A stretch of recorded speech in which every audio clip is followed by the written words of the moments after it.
Hai guys, Alhamdulillah hari ni aku boleh main padang rumput belakang penjara Taiping ni. Padang rumput dia besar, dia mendaki. Hari ni boleh buat training trail kat sini. Buat 3-4-5 relax, naik turun. Hari ni mendung elok, sedap training lah kita.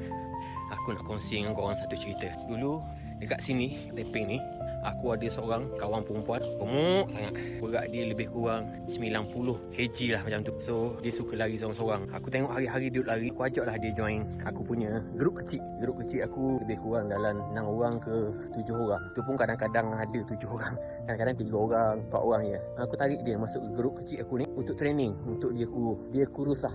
Berat dia hampir 55 daripada 90. Biasalah perempuan gemuk ni kurang tarik perhatian. Bila dah kurus, cantik, dia boleh tak kenal kami tau.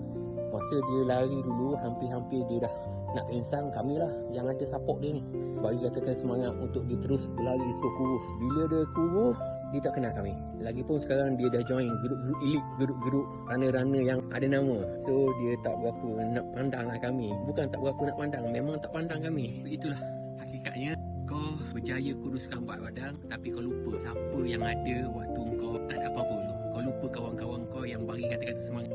Kalau kau tengok video ni, semoga kau tak lupa kami. Walaupun kau nak lupa zaman-zaman kau gemuk dulu, tapi orang yang ada bersama kau dulu, kau jangan lupa. Apa-apa pun semangat, good luck.